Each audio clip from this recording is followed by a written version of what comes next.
So welcome back to the channel. Thanks for checking in. Today's video is about spinnerbaits. It's part 2. This part is the fishing part of the spinnerbait series. The last video I did, which will be linked right here in this frame, is the first part is when I was making these spinnerbaits in my garage, pouring them myself, putting the eyes on, the components on, stuff like that. So if you want to check that out, make sure to check that video out. It was linked there a second ago, and it'll be linked in the description of this video as well. So check that out first. But today's video is all about talking about the blades, why I chose what I chose, and then we'll fish these things and I'll show you a few fish that I've caught using these spinnerbaits. This spinnerbait right here is the specific spinnerbait I made in the previous video. And if you remember when I made that video, I talked about the different wire diameters that you can use, the different components that you can put on there, the skirt, all that kind of stuff. And all these things play a factor into how your spinnerbait's going to perform in the water. You know, the bigger the blades, the more vibration, the smaller diameter wire, the less durable it's going to be, but the more vibration you're going to get out of this blade.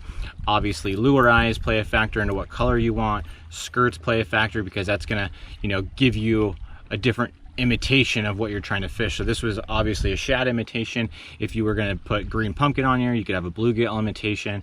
You know, the different color blades are going to put off different types of flash. This is probably a little bit darker of a flash or a little bit more gold of a flash than if I had silver blades on here that would give off a very vibrant silver flash as well.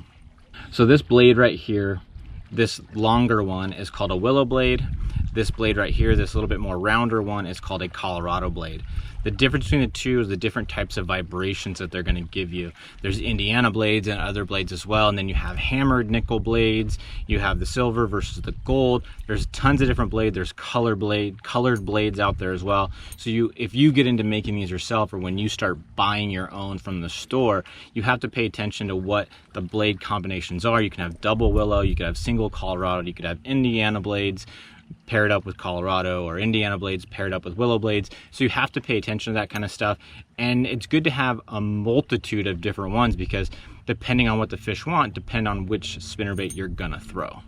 So a lot of times the bigger blades are going to be shallower running baits, because those blades, as they're turning, they're moving so much water, it's going to raise that bait up in the water column. Your deeper running spinnerbaits are going to have smaller blades. The bigger blades are going to put off more flash and more vibration. The smaller blades are going to give less flash, less vibration. And then obviously some spinnerbaits are going to have painted heads, where this one is just the straight lead. I really like the way this looks. I think it gives a very natural appearance.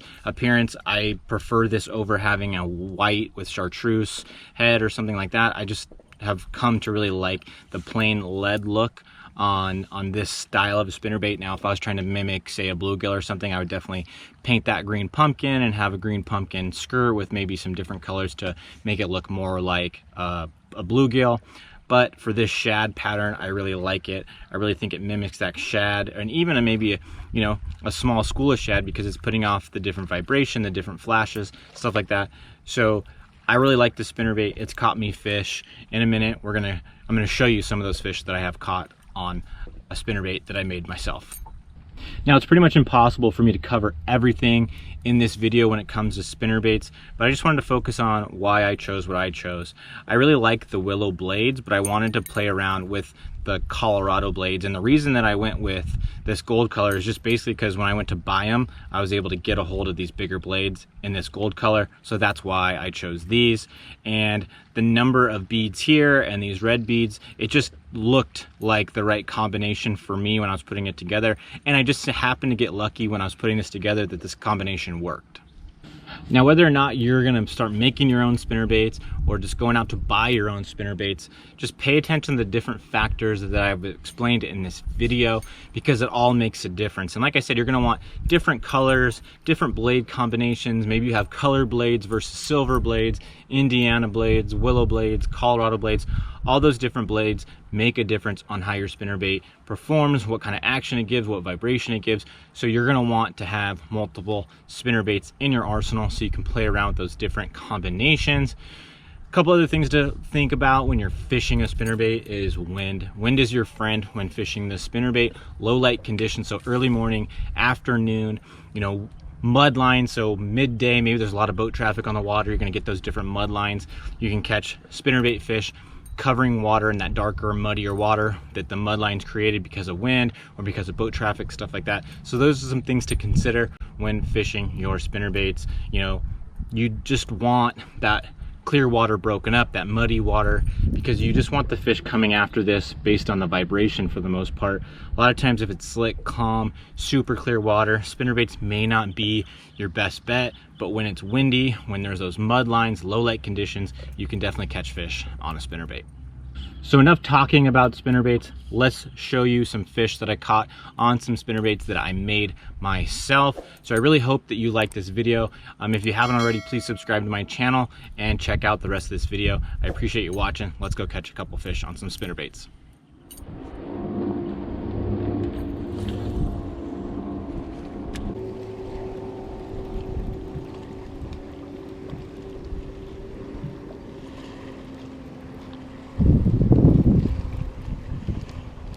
There's one.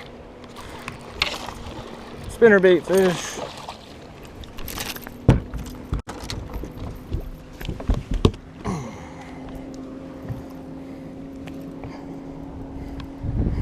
Little guy, spinnerbait.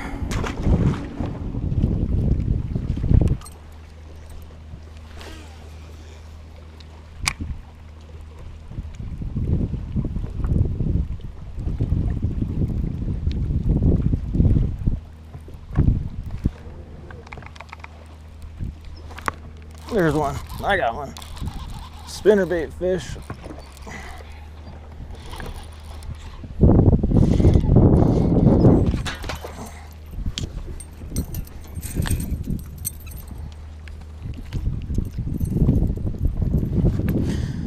The old It Mold Spinnerbait. Little largemouth. That was pretty cool. Still can't seem to catch a big one, but that was pretty cool. Well, that's pretty cool. I made this spinnerbait myself. It Mold sent me this mold right here, and I was able to get the components to put it together. Made this spinnerbait all by myself, made the skirt myself and everything. It's got an owner hook in there, little Key Tech trailer on there. Made it myself, caught a fish on it, so that was pretty cool. Okay, so that right there is the drawback to having that lighter wire, but I'm getting bites on it, so to me, I'll sacrifice it getting mangled and having to bend it back to get bites, because sometimes it's just tough to get bites. So I'm gonna stick with this lighter wire and I'll bend it back. And the nice thing about it is when I make them myself, you know, I can make up a bunch of these. It's not as expensive as buying more from the shop, so I can get away with having to go through more than I typically would if I would use a larger wire form.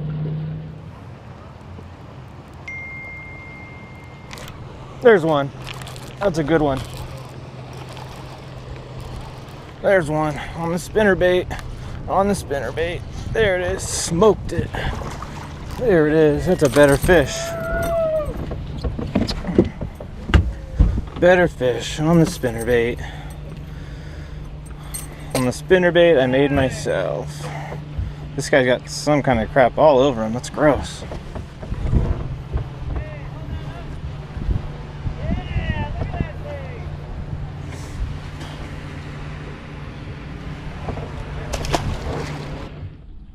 I really appreciate you watching this video. I really hope you enjoyed learning a little bit more about the spinnerbait. I hope you learned some new things when it comes to spinnerbait fishing. I hope it encouraged you to maybe dabble in making some of your own spinnerbaits, getting some of the do-it molds and the different components to make your own spinnerbaits.